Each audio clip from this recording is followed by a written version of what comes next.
En este mundo, vives como piensas. Si piensas bien, vives bien. Si piensas mal, puede que vivas fatal o muy mal.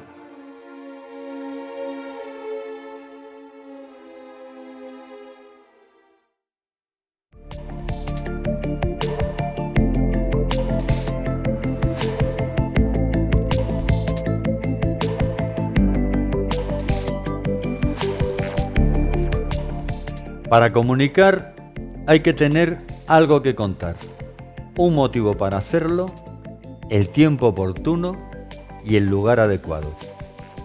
Yo tengo mucho que contar, motivos para hacerlo. Este es un momento muy oportuno en el que la gente está ávida de noticias y de ayuda, y hacer vídeos y subirlos a YouTube es un procedimiento ideal para comunicar y que el público lo vea cuando lo desee. Mi nombre es Enrique de Soto, he ejercido como otorrinolaringólogo durante 50 años en una ciudad de provincias y, como es lógico, por esto y porque durante una temporada hice 50 programas de televisión de divulgación médica, he escrito 12 libros, 3 de ellos publicados, he conducido varios cursos de ayuda y he sido el confidente de miles de pacientes en el ejercicio de mi profesión y en mis terapias paramédicas. Me he pasado la vida comunicando. Así que después de toda una vida comunicando, jubilarme supuso parar la actividad abruptamente. Yo por mí hubiera seguido comunicando, pero el hombre propone y la vida dispone. Así que después de todo y en contra de mi voluntad, dejé de hacerlo para dedicarme a otra actividad que no era lo que había hecho toda la vida, comunicar, y me puse a cocinar. Ahora mi psicólogo me ha recomendado que siga con mi actividad para no languidecer, para que me encuentre vivo y activo. Hola, Enrique. Hola, Salustiano, es mi amigo Salustiano. Pero, ¿tú vas al psicólogo? Sí, yo tengo un psicólogo argentino. Se llama Emiliano Poncio y aquí os dejo su referencia. Si tú no tienes psicólogo, puedes empezar a pedir hora, porque el hecho de hablar con una persona de tus conflictos, que te aconseje y no te juzgue, va a empezar a ser fundamental. Es la verdad que os hará libres. Vives como piensas. Si piensas bien, vives bien. Si piensas mal, vives mal. Pero esto va más allá. No solo si piensas mal, vives mal, sino que según el Dr. Hammer, insigne internista y radiólogo alemán ya fallecido, escúchame bien, todas las enfermedades, incluido el cáncer, son de origen psicosomático.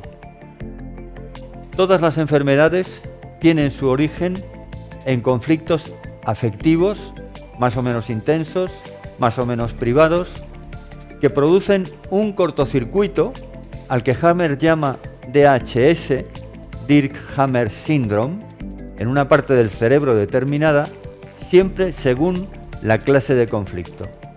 Es decir, cada conflicto tiene un área del cerebro que afectar. Los conflictos de no puedo tragar la situación se sitúan en la zona del cerebro que corresponde al funcionamiento de la garganta y la faringe. Los conflictos de ya me he tragado la situación pero no la puedo digerir se sitúan en una zona que rige parte del esófago, el estómago y el intestino delgado. Los conflictos de vaya guarrada que me han hecho se sitúan en la zona del cerebro que rige al colon, etcétera, etcétera. Y así recorriendo toda la anatomía, la zona que corresponde a cada órgano y sistema en el cerebro y el conflicto que produce el corto en esa zona determinada. De forma que si tenemos una especial patología en el estómago, deduciremos que la causa ha sido un cortocircuito en la zona del cerebro que corresponde al estómago, provocado por un conflicto afectivo de no puedo digerir la situación. ¿Me estás diciendo que yo, conscientemente, me provoco mis propias enfermedades? ¿Incluso el cáncer? En efecto, eso es exactamente lo que estoy diciendo, pero con un pequeño matiz.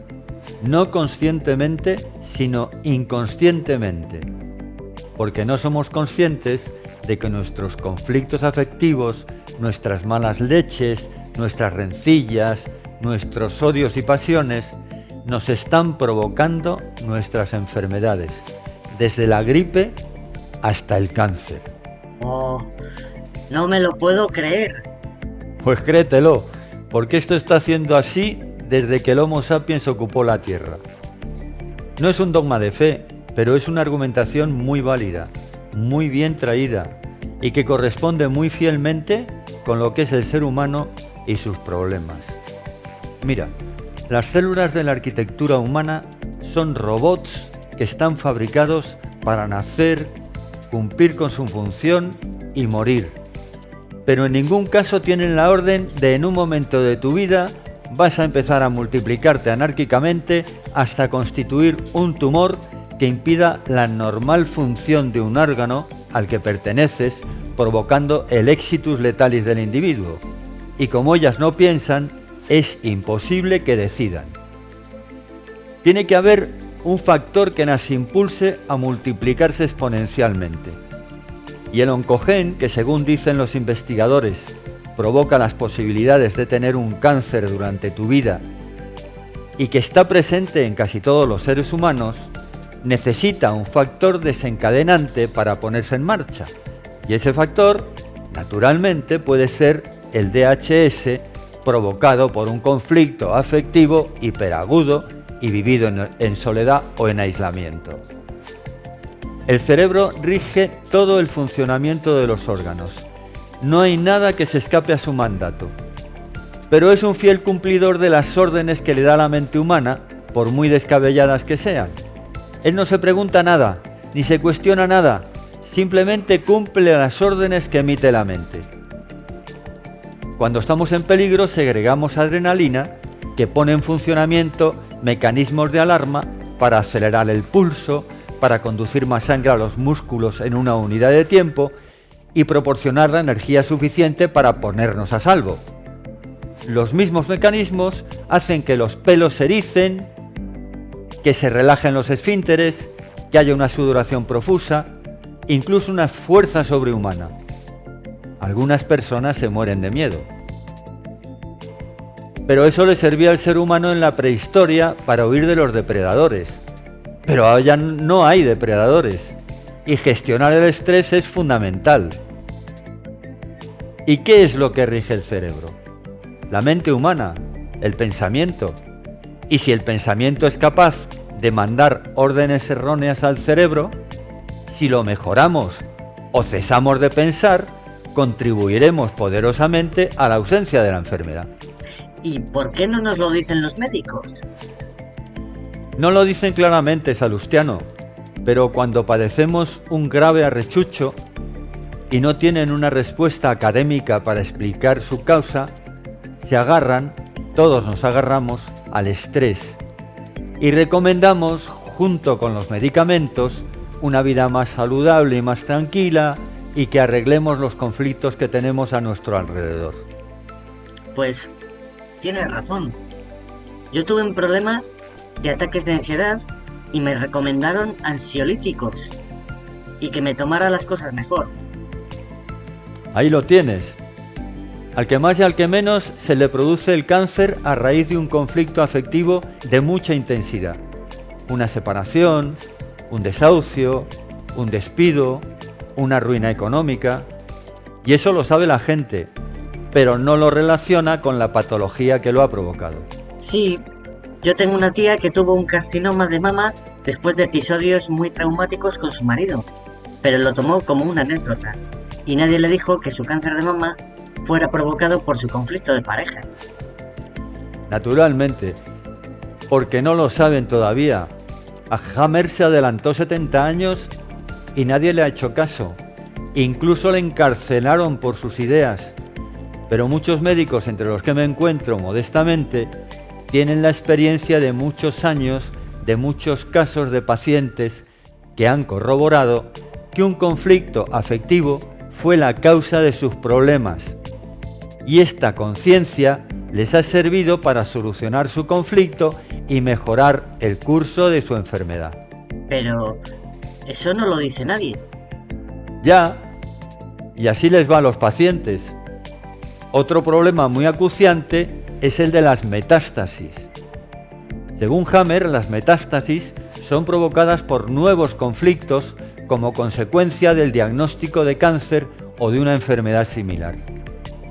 El médico, revestido de pontifical, me ha dicho que tengo cáncer y ese diagnóstico para la mayoría de la gente equivale a macho, las vas a palmar dentro de nada. El pánico a la muerte que ese momento produce puede ocasionar otro conflicto emocional hiperagudo y vivido en soledad que puede provocar otro enfoque en otro órgano que se confunde con una metástasis. Y por ejemplo, el miedo a la muerte es un conflicto que ocasiona un carcinoma de pulmón. El que sea hipocondríaco se muere solo del susto que se lleva con el diagnóstico de carcinoma. En este sentido, los médicos deberían de ser muy cautos en sus diagnósticos y no emitirnos hasta estar un 100% seguro de lo que dicen, corroborando las pruebas y asegurando resultados, porque el simple diagnóstico puede provocar un problema grave añadido al padecimiento base. Eso se llaman metástasis. Cuento mi experiencia. Tengo una crisis hipertensiva, me mandan pruebas y el médico de atención primaria, a la vista de unos datos de laboratorio, me dice que tengo un carcinoma de próstata. Me practica un tacto rectal y lo confirma. Me manda al urólogo, que después de hacerme otro tacto rectal confirma el diagnóstico de cáncer de próstata con un 100% de probabilidades.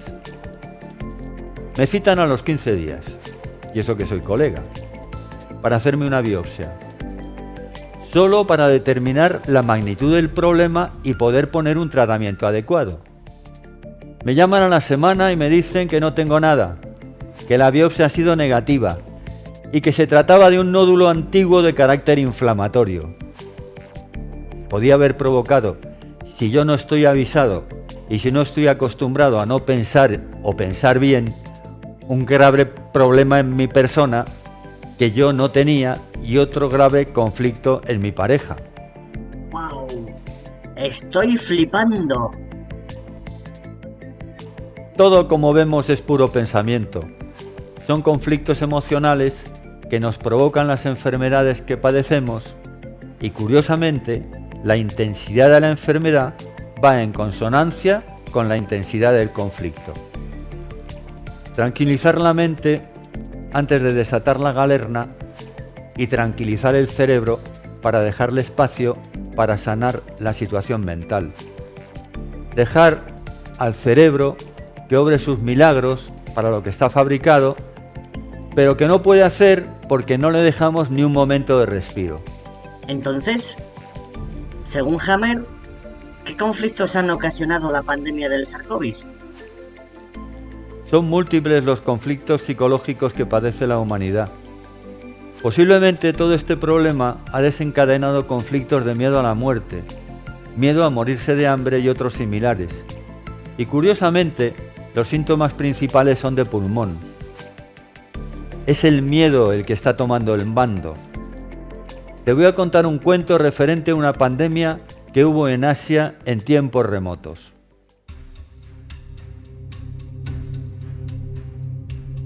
Andaba un campesino en lo suyo, cuando acertó a pasar cerca de él la peste negra.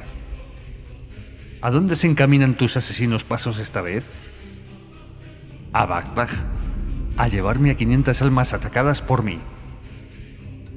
A la vuelta, el campesino, después de saludarla nuevamente, la preguntó: ¿por qué mentiste, peste? Me dijiste que ibas a llevarte a 500 y se han muerto 5000. Yo solo maté a 500, como te dije, Los demás se han muerto de miedo.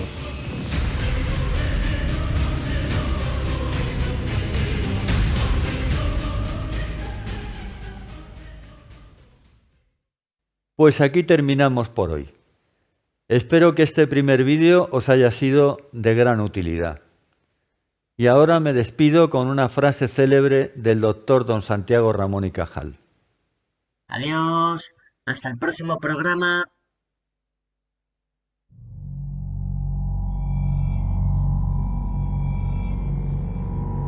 Todo hombre, si se lo propone, puede ser el escultor de su propio cerebro.